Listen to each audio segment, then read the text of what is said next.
दिवस मना रहा। और आगे बढ़ते हुए रुक करेंगे इस वक्त की एक अहम खबर का। आज देश अपना 77वां गणतंत्र दिवस मना रहा है। ऐसे में कर्तव्य पथ पर भव्य परेड का आज आयोजन होगा। वंदे मातरम के 150 वर्ष पूरे होने पर यहां उत्सव मनाया जा रहा है। वंदे मातरम की अद्भुत झलक दिखने वाली है। कर्तव्य पथ पर कुल 30 झांकियां आज निकाली जाएंगी। और लगातार हमारे साथ नीरा जी जो कि इतिहासकार हैं हमारे साथ जुड़ी हुई हैं। अरविंद मोहन जी वरिष्ठ पत्रकार हैं हमारे साथ जुड़े हुए हैं। उनसे बातचीत का सिलसिला जारी रखते हुए नीरा जी, अगर हम झांकियों का इतिहास समझने की कोशिश करें तो सबसे पहली झांकी वो कौन सी थी, किस तरह से झांकियां बनाई गई थी? क्योंकि जिस वक्त हमारा देश आज़ाद हुआ इतना समृद्ध देश नहीं था हमारा। यहाँ तक कि हमने देखा कि पहली बार जब हमें रॉकेट लॉन्च करना था तब हमें साइकिल और बैलगाड़ी का इस्तेमाल करना पड़ा था। तो यानी जब पहला गणतंत्र दिवस हमने मनाया होगा उस वक्त तो बहुत ही सीमित संसाधन रहे होंगे। कैसे पूरा आयोजित किया गया था, जरा बताएं। ऐसा है कि हमारे भारत देश की एक परंपरा रही है कि आपको अगर याद होगा, मालूम नहीं आपके यहाँ होता है कि नहीं, हम लोग बचपन में भी कृष्ण की झांकी बनाते थे, राम लल्ला की झांकी बनाते थे।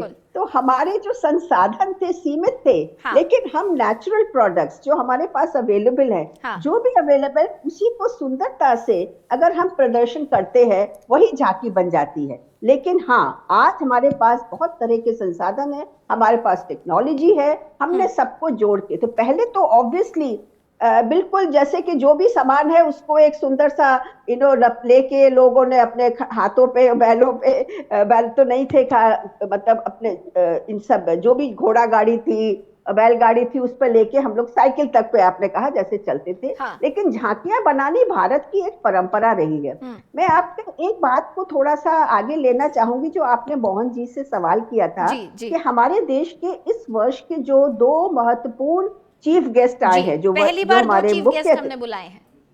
यस, वो बहुत इंपॉर्टेंट है। एक यूरोपियन काउंसिल का प्रेसिडेंट है, एक यूरोपियन कमीशन का प्रेसिडेंट है। हम दुनिया को ये मैसेज देना चाह रहे थे। एक तो उन्होंने जैसे कहा कि हमको गुलामी से परहेज था, हमें आप किसी इंसान से परहेज नहीं है। दूसरी चीज कि अगर एक नेशन दादागिरी करके हमारे ऊपर टैरिफ लगाता है तो हमारे लिए बहुत बड़ा मार्केट खुला है। और देखिए, मूल्यवान तरीके से हमारे भारत की एक बहुत खास बात है जो आज झांकी में मिल रही है। हम अपनी सभ्यता को भी, संस्कृति को भी साथ में लेते हैं, चाहे हम बिजनेस करें, चाहे हम पॉलिटिक्स करें, चाहे हम रोजमर्रा के लोगों की जिंदगी में अपना एक उत्साह करें। तो ये एक उत्सव जो है ये हमारी परंपरा को दिखाता है कि हम मूल्यवान अर्थ काम जब हम करेंगे धर्म के साथ तब हमें मोक्ष मिलेगा। और मोक्ष का एक्चुअल मतलब है कि सबको खुश रखना। सबके लिए हमारा देश खुला है, लेकिन आप भी हमारे साथ बराबरी का हिस्सा रखो, जो हमारे साथ बराबरी। तो भारत के 3 लेयर्स है। एक हमारा है कि जो हम पार्टनरशिप करते हैं, वो बीच का लेयर है। एक है जिनको हम आगे चल के पार्टनर बना सकते हैं, और सबसे टॉप लेयर जो है जो हमारे लिए बराबरी का हिस्से के साथ हमारे साथ मिलके पूरे विश्व को। तो ये एक प्रदर्शन है भारत का कि हम पूरे विश्व को अपने साथ लेके आगे चलना चाहते हैं। और ये जो पूरा गणतंत्र दिवस है, इसमें अगर आप देखेंगे तो जिस तरह से पूरी यूनियन टेरिटरी सब तो है, लेकिन हमने अपनी भारतीय सभ्यता संस्कृति का जो झलक आती है वो हमारे औजार है, जो हमारी मशीन्स है, उनका नाम देख लीजिए आप। ठीक है, अर्जुन होगा, वज्र होगा, और इस समय इस बार भैरव बटालियन डाला गया है। अब भैरव आप जानते हैं कि जो अनसीन हमारे छुपे लुके लोग आते हैं, जो हमारे ऊपर जो कहते हैं ना गुप्त दुश्मन होते हैं, उनको अटैक करने के लिए। तो ड्रोन को करना, तो जो fast technology to bridge the gap between infantry and जो हमारे फास्ट मूविंग एयरफोर्स है, उसके बीच में भैरव डाला है। तो भारत एक ही पॉइंट पे, एक ही दिन पूरी दुनिया को यह संदेश दे रहा है कि ना हम टेक्नोलॉजी में आगे हैं, लेकिन टेक्नोलॉजी के साथ हम अपनी सभ्यता को नहीं छोड़ेंगे। और आप भी उसी मूल्यवान मूल्यों की तरफ आइए, जिससे कि हम एक दूसरे के साथ मिलकर पूरे समाज का भला कर सके। तो यूरोपियन यूनियन का यहाँ आना एक पूरे के पूरे बहुत बड़े ब्रह्मांड के हिस्से को, पूरे धरती के हिस्से को अपने साथ पार्टनर बनाना, ये बहुत महत्वपूर्ण कार्य हुआ है इस समय। उसके साथ साथ आई थिंक जिस तरह से हमारे देश ने हर प्रांत, अभी आप झांकियों की बात जो कह रही थी, तो झांकियां जो आई हैं वो हर देश की, हर प्रांत की, हर एक बिजनेस एक्टिविटी हो या कोई भी महत्वपूर्ण चीज हो, उसको झलकाती है। तो हमारे देश का जो सोच है वो एक व्यापक सोच है। हम महान भारत, महाभारत जो है वो महान भारत की गाथा है, तो वो महान भारत का प्रदर्शन है ये। जी बिल्कुल, बहुत खूबसूरत बात आपने कही कि महान भारत का ये प्रदर्शन है। अरविंद मोहन जी, नीरा जी अभी जब बात कर रही थी तो उन्होंने बताया किस तरीके से हमारे जो तमाम उपकरण हैं उनका नाम, जो हमारी सुरक्षा के लिए इस्तेमाल किया जाता है, उनका नाम हमारी सभ्यता से जुड़ा हुआ है, चाहे वो आकाश हो, सूर्यास्त्र हो, ये तमाम नाम हमने अपनी संस्कृति से उठाए हैं। हम कोई अंग्रेजी नाम या वेस्टर्नाइज नाम लेकर नहीं चलते हैं। तो नामों की जब बात हो रही है ना, तो इस बार जो तमाम क्यूबिकल्स जो बनाए जाते हैं उनके भी नाम इस बार बदल दिए गए हैं। जो एनक्लोजर्स हैं, पारंपरिक रूप से वीवीआईपी एनक्लोजर्स का नाम लगा होता था, वीवीआईपी लिखा होता था, अन्य नाम वहाँ पर, अन्य लेबल लिखे हुए थे तमाम एनक्लोजर्स पर, लेकिन इस बार इनके भी नाम बदल दिए गए हैं। भारत की जो नदियां हैं उन पर इनका नाम दिया गया है, वाद्य यंत्रों पर नाम दिया गया है। अरविंद जी, इसको लेकर मैं आपसे एक बहुत सटीक टिप्पणी में चाहूंगी कि ये नाम बदलना जो है, हमारे देश में बार बार कहते हैं नाम बदलने की राजनीति हो रही है, नाम बदलने की राजनीति हो रही है, लेकिन क्या सिग्निफिकेंस है इसका जब वीवीआईपी शब्द हटाकर हम भारतीय संस्कृति से जुड़े हुए नाम इन एनक्लोजर्स तक को हम दे रहे हैं? नहीं, नाम का महत्व तो है ही, नाम का महत्व है। और नाम मेरे ख्याल पहली बार अब शोर ज्यादा है कि बहुत नाम बदले जा रहे हैं, शहरों के नाम बदले जा रहे हैं। हाँ। तो अभी का शोर ज्यादा है, लेकिन मेरे ख्याल ये काम शुरू से हुआ है। और जैसे नदियों का आपने कहा कि नदियों का नाम है, तो मुझे अचानक याद आया कि जेएनयू बना है, सारे हॉस्टल नदियों के नाम पे हैं। सारे इलाके, पूर्वांचल, उत्तराखंड, दक्षिण पूर्व, ये इलाके भी वहाँ ऐसे ही इन्हीं नामों से बने हुए हैं। तो इसलिए वो हुआ है, अब बड़े पैमाने पे हो रहा है, अच्छी बात है। और नामों के साथ जो जुड़ी हुई चीज है, जो नीरा जी भी कह रही थी और आपकी भी दिलचस्पी थी, कि पहले आयोजनों में क्या दिखता था। पहले आयोजनों तक हमारी फौज काफी बड़ी थी। ब्रिटिश फौज जो है, ब्रिटिश हुकूमत ने हमारे यहाँ बाकी डेवलपमेंट किए न किए, फौज बहुत बड़ी बनाई। बल्कि अब तो ये इतिहास में आने लगा है कि विश्व युद्ध में मरने वाले सैनिकों में भारत के सैनिकों की संख्या बहुत बड़ी थी। तो फौज का अड्डा तो बनाया ही था, क्योंकि इस इलाके पे उसको अपनी ताकत दिखानी थी, तो उसमें हिंदुस्तानी फौज का तो तब फौज थी। उस फौज की पोल खुली 62 की लड़ाई में, जब चीन ने हम पे अटैक किया। उसके बाद ये समझ में आया कि ये जो चीजें दिखाई जा रही हैं ऊपर से, वो असल में जो लड़ाई के आज के साधन है। आज का बदलाव उस हिसाब से ज्यादा महत्वपूर्ण है कि आज के बदलाव में कंटेम्प्रेरी दुनिया में जो कुछ भी है वो हमारे पास भी है, हमारी ताकत भी है। और फिर एक बदलाव नाम के साथ या पहचान के साथ भी अगर हम कर रहे हैं, तो ये उसी ताकत को असर्ट कर रहे हैं असल में। ये जो है, अब उसमें कई दफे दूसरे एंगल भी हैं, धर्म का एंगल भी है, पॉलिटिक्स का एंगल भी है। उस चीज को नहीं रखना चाहिए मेरे ख्याल से, वो हिंदुस्तान की परंपरा के अलग है। लेकिन ये जो नामों के बदलने का, वीवीआईपी का क्या मतलब है? वीवीआईपी का नाम रखने का कोई मतलब नहीं है। तो वो बदलाव हुए हैं, मेरे ख्याल से वो अच्छे हैं। बल्कि आप देखेंगी कि ये ज्यादातर जो टुकड़ियां गाना गाती हैं, ये आज नहीं बदला गया, वो सब गाने हिंदुस्तानी। वो उन सब गानों, तो वो बदलाव तो हो रहा था, अब मेरे ख्याल से वो तेज हुआ है।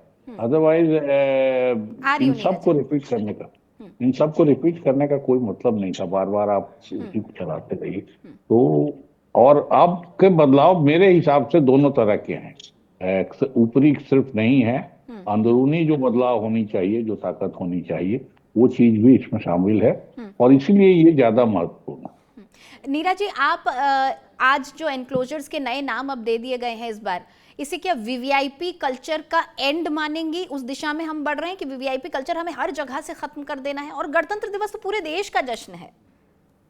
जी बिल्कुल, आपने सही कहा कि वीवीआईपी कल्चर को खत्म कर देना है। न सिर्फ हम दासत्व की जंजीरों से हटे हैं, लेकिन हम एलीट एंड सुपर एलीट इन सब चीजों से भी हमको अलग रहना है।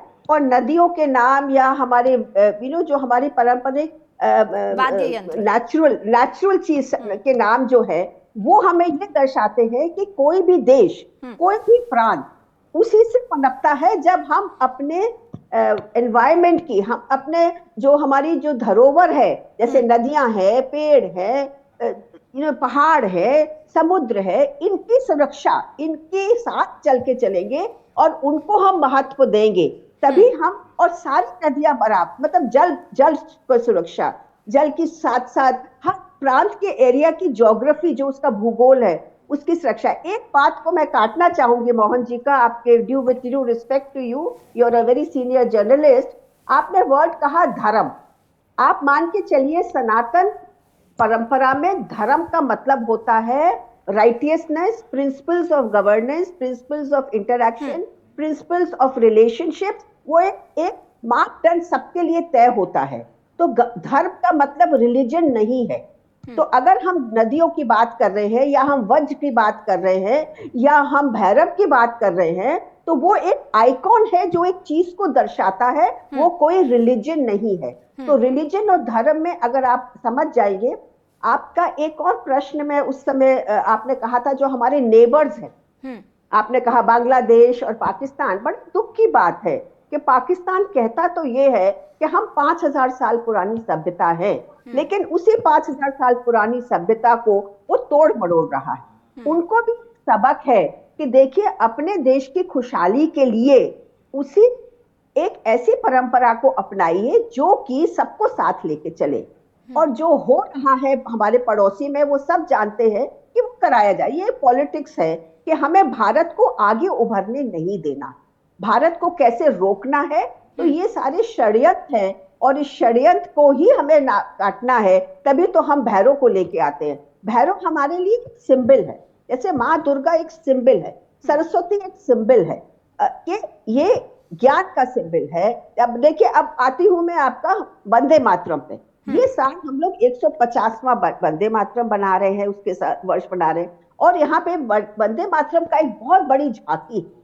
अब वंदे मातरम में 2 स्टैंजा छोड़ के बाकी, आई थिंक 1937 में जिन्ना जी ने लिखा कि भाई इसको हटा दो, तो नेहरू जी ने उसको हटा दिया। क्यों हटा दिया? कि इसमें इनकी देवी देवताओं को मानता है।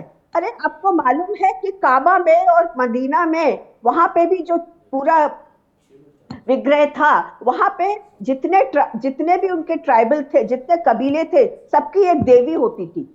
और देवी, हम लोग देवी क्या है? शक्ति का एक पावर, ज्ञान शक्ति है, ठीक है, शौर्य शक्ति। तो आप ये कह रही हैं कि इस सबको हिंदू धर्म से जोड़कर नहीं देखा जाना चाहिए, ये जो तमाम नाम है? हिंदू धर्म नहीं है, हिंदू धर्म नहीं है। हिंदू एक जीने का तरीका है, जो हम वासुदेव कुटुंबकम और प्रकृति के साथ, प्रकृति से हमारी संस्कृति आती है। तो हमारा लिए धर्म है वो जो सबका भला करे, अपना, जब सबका भला तो अपना भला, ये मानता है धर्म। हमारे रिलीजन कब आई? रिलीजन 2 रिलीजन से शुरू हुआ। पहले क्रिश्चियनिटी और इस्लाम आया, तब रिलीजन में लोग बांटने लगे। हमारे कोई रिलीजन नहीं, हमारे यहाँ अलग अलग पंथ है, अनेक रास्ते हैं एक ही जगह को पहुंचने के। और धर्म को हम मानते हैं कि आप कुछ भी करो, अपना धार्मिक जो आपका संतुलन है, चाहे अपने घर का हो, चाहे समाज का हो, चाहे देश के प्रति हो, चाहे विश्व के प्रति हो, वो मापदंड बना के। ठीक है। अरविंद मोहन जी, क्या आप इस बात से सहमत हैं कि जिस तरीके से, क्योंकि अभी हम बात कर रहे थे कि तमाम नाम बदले जा रहे हैं, और सीधी तस्वीरें इस वक्त हम आपको दिखा रहे हैं अपने दर्शकों को, यहाँ पर कर्तव्य पथ से, जहाँ पर तमाम मेहमानों का आने का सिलसिला शुरू हो चुका है, और प्रधानमंत्री नरेंद्र मोदी जो है सभी का स्वागत करते हुए नजर आ रहे हैं। प्रधानमंत्री मोदी सभी से मिल रहे हैं, और सीधी तस्वीरें इस वक्त हम आपको दिखा रहे हैं कर्तव्य पथ से।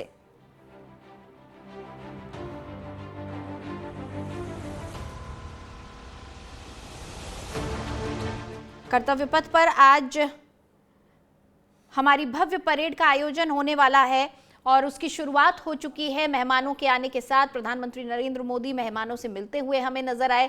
अरविंद मोहन जी, बहुत खूबसूरत तस्वीरें आज कर्तव्य पथ से आने वाली हैं, जिसकी शुरुआत हो चुकी है। प्रधानमंत्री मोदी वहां पहुंच चुके हैं, हमारे गेस्ट वहां पर पहुंच रहे हैं और अब से कुछ ही देर में यहाँ पर जो हमारा हिंदुस्तान जो है अनेकता में एकता का संदेश देता हुआ, हम कहते हैं हिंदुस्तान एक गुलदस्ता है और वो गुलदस्ता आज सिमट जाता है और इस कर्तव्य पथ पर नजर आता है। हमारे सांस्कृतिक कार्यक्रमों के रूप में हमारी तमाम जो मार्चिंग कंटिजेंट्स हैं वो यहाँ पर नजर आते हैं। ब्रेवरी अवार्ड्स जिन्हें मिले हैं वो तमाम लोग यहाँ नजर आते हैं।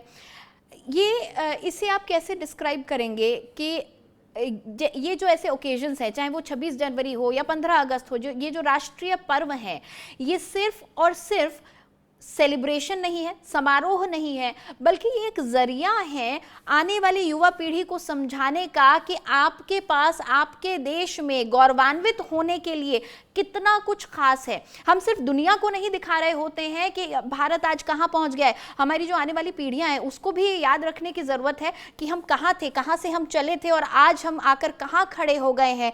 कैसे अपना माथा ऊंचा करके हर हिंदुस्तानी दुनिया भर के तमाम देशों में आज रहता है। कहीं भी कोई मुश्किल आए, भारत आगे मदद करने के लिए आता है, न सिर्फ अपने नागरिकों की मदद करता है, हम एयरलिफ्ट करके रातों रात अपने हजारों देशवासियों को वापस ले आते हैं, बल्कि अन्य देशों के लोगों की भी मदद करते हैं। नहीं, अपने देश के लोगों को मैसेज देना है, विदेश को मैसेज देना है, आनंद लेना है, क्योंकि ये आनंद का अवसर भी है। मुल्क आजाद हुआ और उसके बाद अपनी व्यवस्थाएं सारी आई हैं, वो खुशी मनाने का है, अपनी विविधता को प्रदर्शित करने का, अपनी ताकत को प्रदर्शित करने का ये अवसर है और इसीलिए इसका इतना महत्व है। और हजारों लोग महीनों से इसकी तैयारी करते हैं। खर्च कितना होता है, लेकिन आप देखेंगे बार बार जी कि हर आयोजन में जो विदेशी आते हैं, हाँ। मुझे नहीं लगता कि कभी किसी को किसी किस्म की कोई शिकायत हुई। हाँ। वो हर बार खुश होके जाता है, हर बार यहाँ के संदेश लेके जाता है और हर बार जिनको बैर है हमसे, जिनको किसी किस्म की दुश्मनी है, वो खौफ खाते हैं। सिर्फ अपने बच्चों का और इनका मामला नहीं है, जो दुश्मन है, ये जो हम मिसाइल से लेके बाकी चीजें लेके जब यहाँ प्रदर्शन करते हैं, तो जो हमारे दुश्मन हैं वो उससे खींचते हैं, उससे डरते हैं, तो वो भी एक ये डिटरेंट का काम भी करता है। सिर्फ धमकाने का नहीं है, ये डिटरेंट है कि आप हमारी तरफ अगर नजर उठाएंगे तो हम उसका जवाब देने में सक्षम हैं और आपकी कोई हैसियत नहीं है हमारे सामने टिकने की। तो काफी सारे मैसेजेस इससे हैं। दो बातें मैं असल में छोटा चाहता हूं कहना। एक तो जो नाम बदलने की बात है, वो सिर्फ उतने ही तक नहीं है, नाम बदलने में राजनीति भी हुई है और हो रही है, तो उसको आज बहस करने की चीज नहीं है। लेकिन ये जो नाम बदलने के पीछे एक भाव और है कि बराबरी आए। मेरा मानना है कि अगर सेंट्रलाइजेशन होगा बहुत बड़े पैमाने पे और बहुत बड़ा संगठन हो जाएगा, तो हायरार्की रहती ही रहती है, हायरार्की को आप खत्म नहीं कर सकती। तो इसलिए वीवीआईपी बदल के कोई और नाम दे दें, राजपथ हटा के कर्तव्य पथ कर दें, वो तो ठीक है, वो बदला, लेकिन वहां इस सड़क पे चलने का हक या इस सड़क पर जिस हैसियत से राष्ट्रपति चलते हैं या विदेशी मेहमान चलते हैं या और चलते हैं, वो उसमें और बाकी में फर्क है।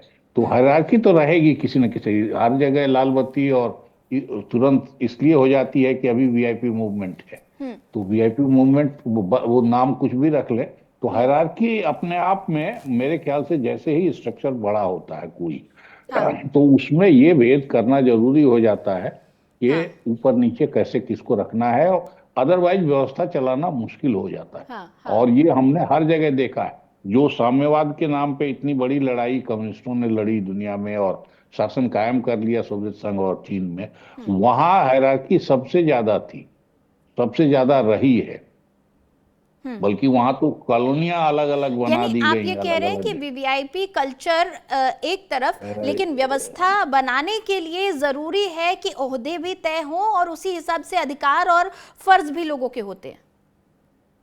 निश्चित। एक और चीज है मोहन जी कि आजकल की जो वातावरण है उसमें हाई सिक्योरिटी बहुत इंपॉर्टेंट है। इम्पोर्टेंट लोगों की, महत्वपूर्ण लोगों की उनकी सिक्योरिटी, उनकी सुरक्षा। इसलिए कुछ इंक्लोजर्स ऐसे बनते हैं कि जो हमारे लोग हैं, जो कि सेंसिटिव है टू सिक्योरिटी इश्यूज, उनको अलग बैठाना, उनके लिए स्पेशल सिक्योरिटी निगरानी रखना, इसलिए भी हो जाता है। पुराने जमाने में, जो हम प्राचीन समय में बात करें, तो राजा फ्री घूमता था, लेकिन आज वो स्थिति नहीं है। तो हम कितनी भी भारतीय सभ्यता और संस्कृति को ले आए, लेकिन हमें आज की परिस्थिति के हिसाब से उसमें जो फेरबदल है कि हाँ, लेकिन गंगा और जमुना नाम रख के हमने उनको एक धरातल पे ला दिया है, ये इंपॉर्टेंट। अरविंद मोहन जी, मैं यहाँ आपसे समझना चाहूंगी कि हमें दिक्कत किस चीज़ से है? वीआईपी कल्चर नाम से दिक्कत है, या फिर हमें दिक्कत उस चीज़ से है कि एम्बुलेंस रुकी होती है लेकिन लाल बत्ती कर दी गई है क्योंकि एक वीआईपी मूवमेंट होने वाला है? दिक्कत हमारे देश की कहाँ पर है? इस चीज़ को लेकर नाम बदले जा रहे हैं, ये तो एक बहुत अच्छी अनुभूति होती है कि अपनी संस्कृति से जुड़े हुए नाम हम हर जगह अब इस्तेमाल कर रहे हैं। सुरक्षा एक बड़ा मुद्दा है, और हमारे देश में तो खास तौर से कि प्रधानमंत्री की हत्या हुई है, पूर्व प्रधानमंत्री की हत्या हुई है, तो इसलिए वीआईपी जो भी लोग है हुई है, तो वो सब लोग सुरक्षा रहे उनकी, और उस पर कोई नजर न मारे। बाकी मुल्क पे जो भी हो, अगर उधर इस लेवल पे असुरक्षा रहेगी तब तो बहुत ही मुश्किल होगी। इसलिए सुरक्षा का सवाल अपनी जगह है, लेकिन सुरक्षा के सवाल के साथ जो कुछ हो रहा है या होता दिख रहा है, वो एक नाटक भी उसके साथ बहुत बड़े तौर पे है। तो वो चीजें भी अपनी जगह हैं। आप सुरक्षा, मान लीजिए हमसे ज्यादा सिक्योरिटी का थ्रेट जो है इजराइल को है, अमेरिका को है।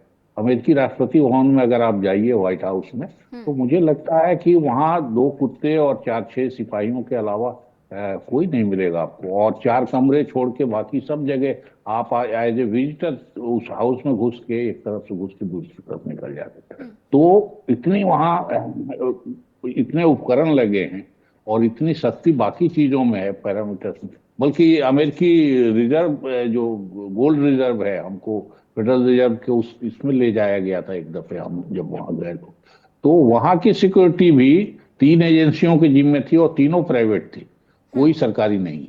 और मेरे ख्याल 10-1 लोग सबको गार्ड कर रहे थे। तो सुरक्षा अकेले गार्ड और फौज और गाड़ियां और पीछे 10-10 गाड़ी लेके चलने से सुरक्षा नहीं होती है। सुरक्षा थ्रेट परसेप्शन, अगर आपने ठीक से स्टडी किया है, आपका जासूसी का नेटवर्क प्रॉपर है, और बाकी उपकरणों की मदद से अगर आप सुरक्षा के बाकी चीजों को चौकस रखें, तो अपने यहाँ, या अपने ही यहाँ मैं नहीं कहूंगा, पुराने सामंती व्यवस्था में कि 4 पीछे लठैत चल रहे हैं, अब वो लठैत आपके जमींदार साहब कितनी मदद करेंगे, नहीं करेंगे। वैसे ही छुटभैया नेताओं को आप देखिए, आप एक एमपी एमएलए को देखिए आज की तारीख में, जिनके लिए सुरक्षा को, लेकिन वो सब लोगों के ऊपर बर्डन आता है। ये सुरक्षा एक इशू है, लेकिन वो वीआईपी बनाना और बनना, बारात में पहुंच रहे हैं, वहां लेके पहुंच रहे हैं अपनी पूरी सुरक्षा किसी पारिवारिक आयोजन में, तो वो तमाशा बहुत बड़ा है। बिल्कुल, तमाम पहलू हैं जिनका ध्यान रखना पड़ता है।